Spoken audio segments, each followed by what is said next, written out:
Bismillahirrahmanirrahim. Next, continue to the third subchapter. Start from now. Please open your book, page 133. Okay.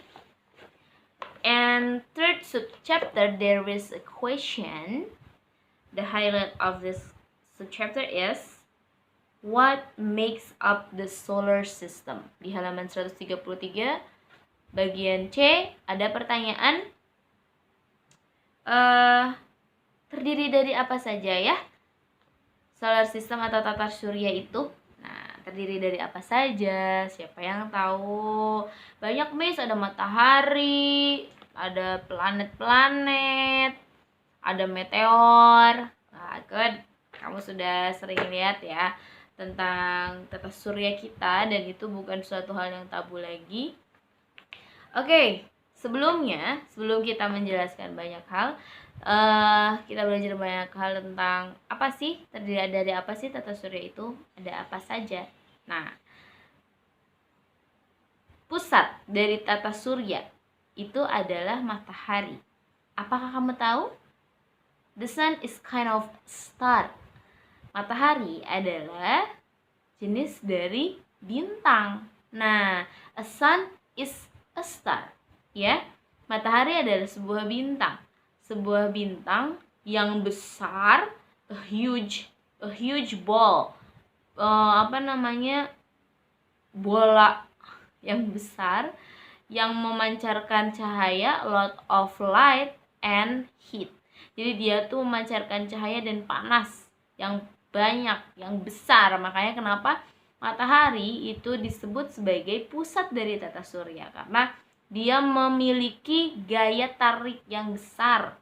Pusat gaya tarik yang terbesar tata surya adalah matahari, dan dia adalah yang memberikan sumber cahaya di sana. Lalu dia adalah planet yang paling besar, bintang yang paling besar, bukan planet, bintang yang paling besar ya. Dan itu adalah terdekat, the nearest star gitu. Dia adalah terdekat dengan bumi gitu, the nearest star to the earth. Dia itu bintang yang terbesar yang dekat dengan bumi.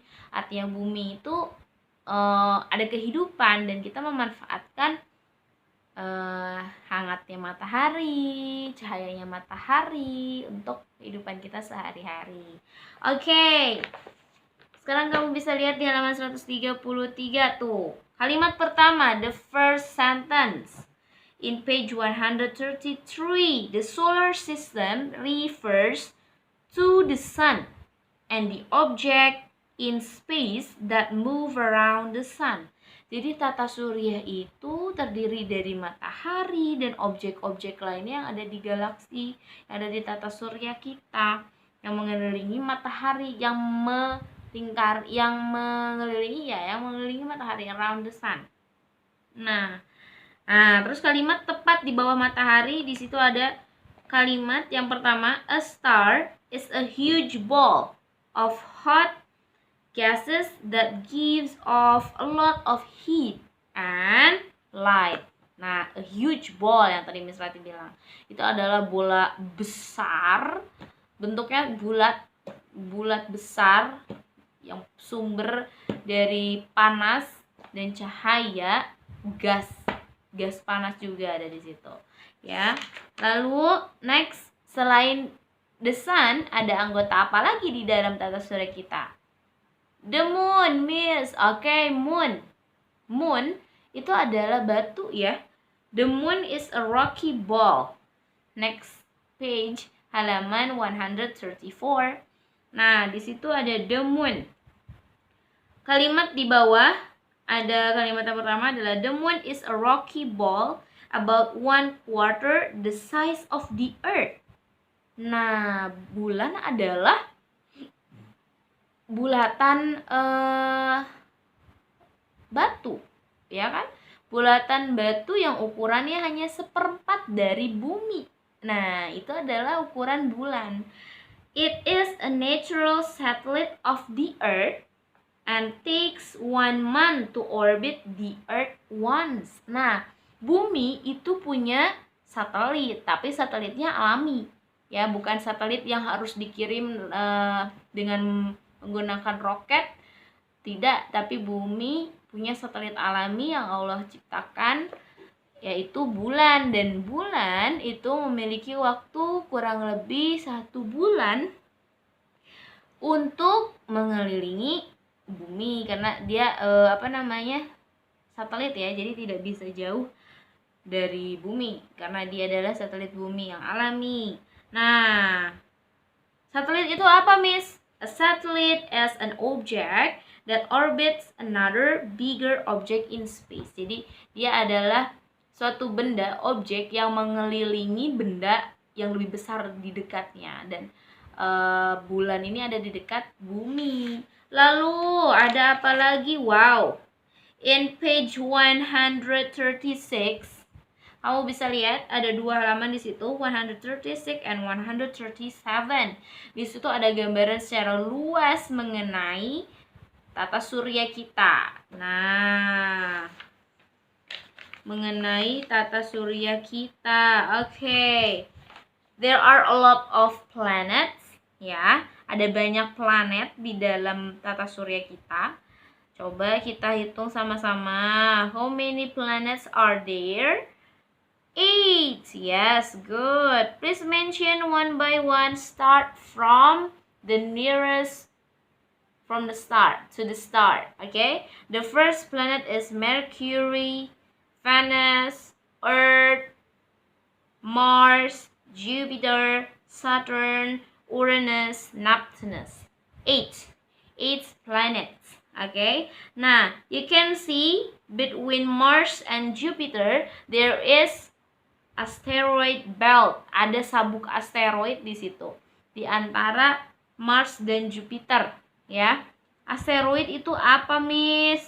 Asteroid itu adalah di halaman 137 ada asteroids are irregular shape rocks that are smaller than the planets. Most of them are found in the asteroid belt between Mars and Jupiter. Katanya asteroid itu adalah irregular shape rock. Jadi bebatuan yang bentuknya tidak beraturan. Nah, tidak beraturan, ada yang kecil, ada yang besar, ada yang bentuknya segitiga atau bulat atau ya pokoknya tidak beraturan lah bentuknya itu ya. Dan lebih kecil daripada planet-planet yang ada di sekitarnya. Sangat kecil, smaller, lebih kecil, ya kan, dari planet-planet yang ada di sekitarnya. Dan kebanyakan dari asteroid itu berada di antara planet Mars and Jupiter, katanya. Gitu. Lalu ada lagi comet. Ya, you can see the comet behind Saturn. Ya, behind Saturn and Uranus planet. Nah, Miss, comet itu apa? Comets are object made up of ice. Nih, di halaman 137 ada penjelasannya. Comets are object made up of ice, dust, and rock. Jadi, komet itu adalah objek, benda yang terbuat dari ice, es, dust, debu, dan rock, batu. Jadi, dia itu terbuat antara es, terus debu, dan juga bebatuan. Nah, itu adalah komet.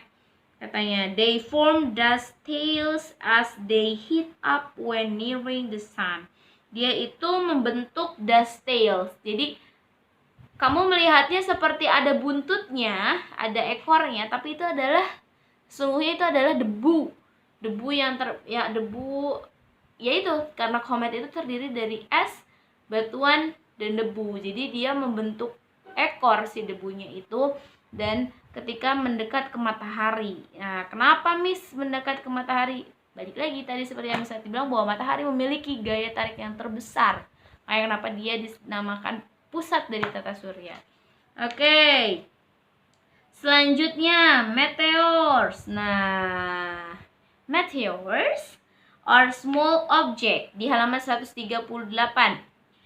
Meteors are small objects from space that burn brightly as they enter the Earth atmosphere. Katanya meteor are small object. Jadi benda yang kecil from space that burn brightly. Jadi dia itu seolah-olah seperti terbakar dan bercahaya. Nah, saat dia memasuki atmosfer bumi. Nah, itu adalah meteor ya. Oke.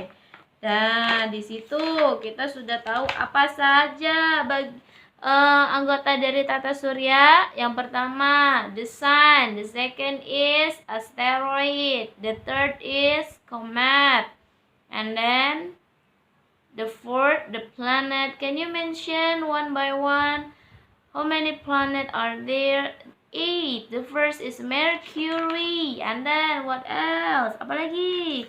Nah, kamu sebutin sampai 8. Itu adalah anggota dari tata surya. Dan itu ada lagi meteor. Oke, seperti itu ya. Itu adalah anggota dari tata surya. Nah, tapi selain itu di 8 planet itu ada yang termasuk planet dalam dan ada yang termasuk planet luar.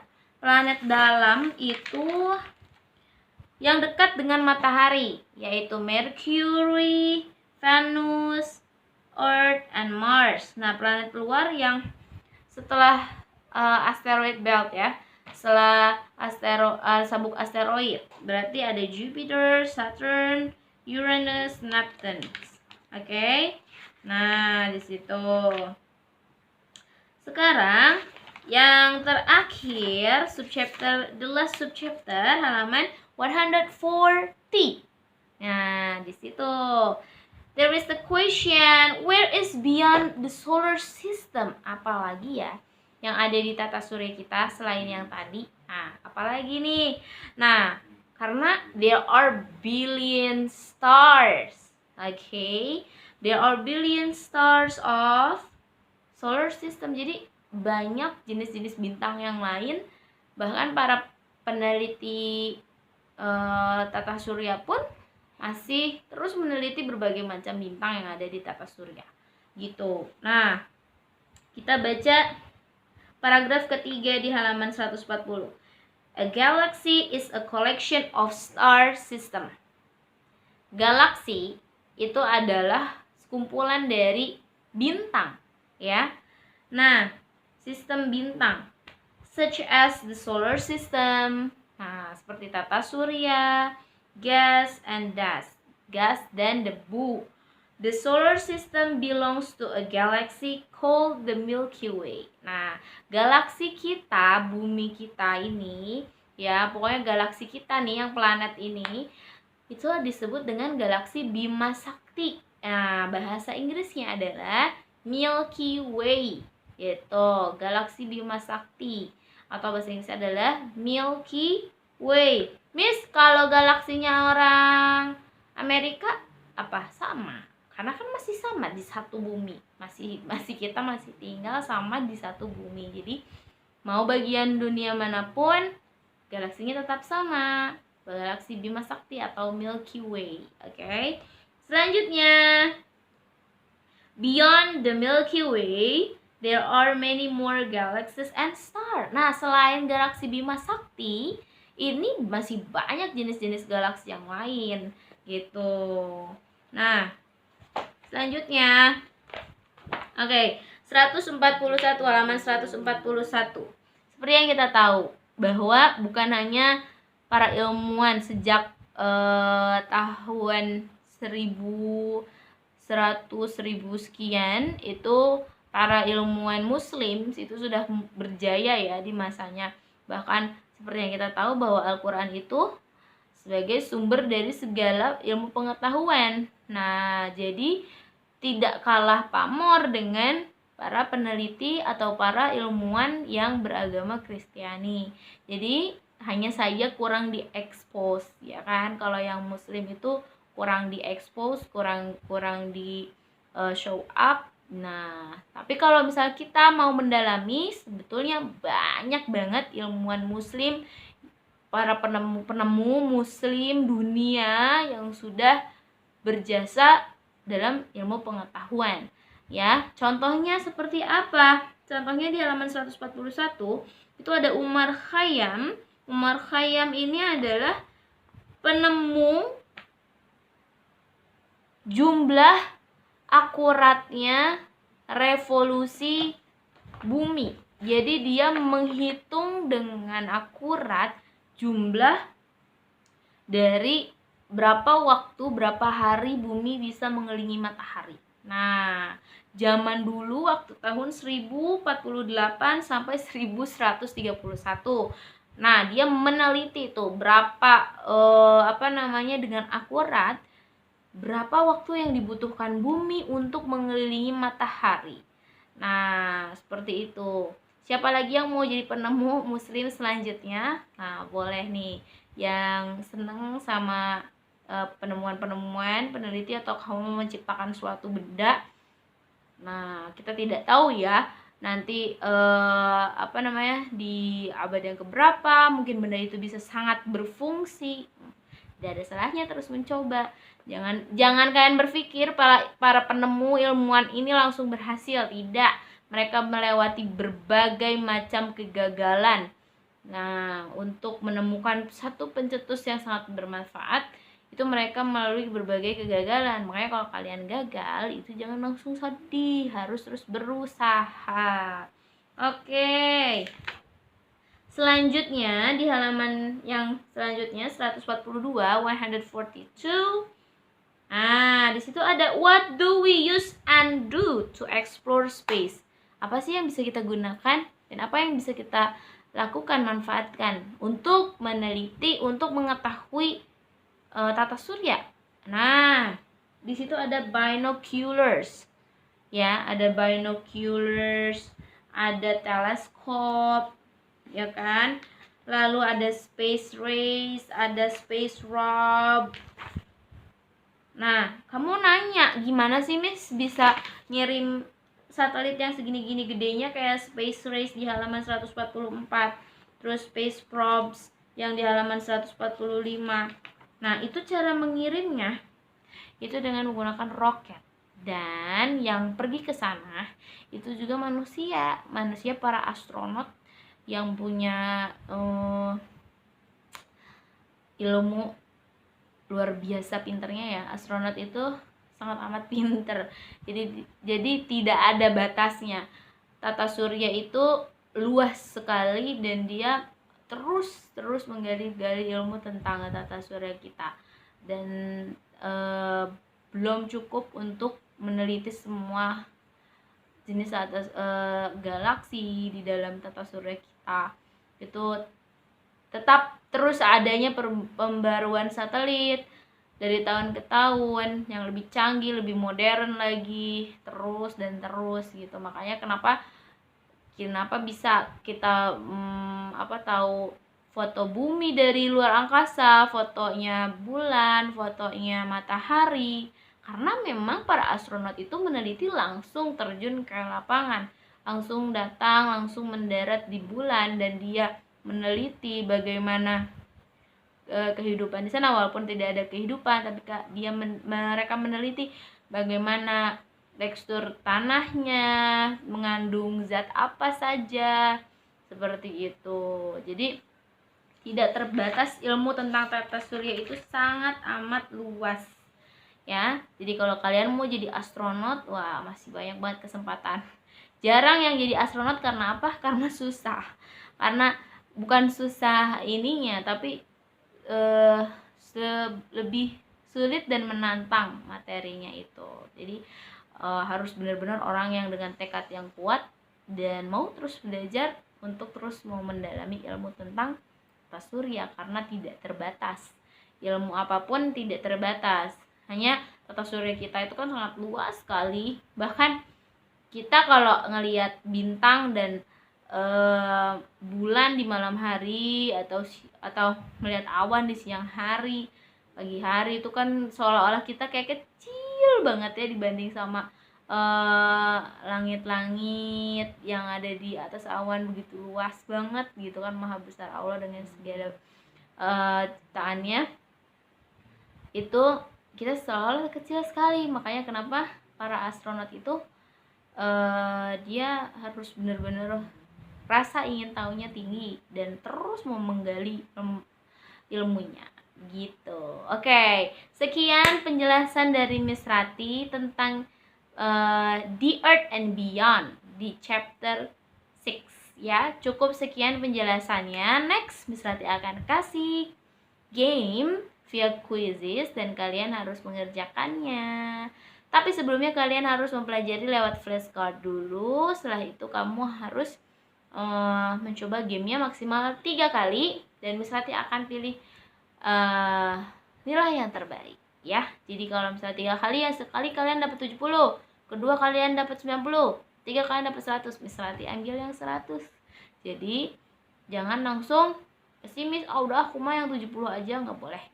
Kasih banyak kesempatan ya untuk nilai kalian. Oke, terima kasih. Thank you for your attention. Mohon maaf bila ada salah-salah kata. Assalamualaikum warahmatullahi wabarakatuh. See you next time.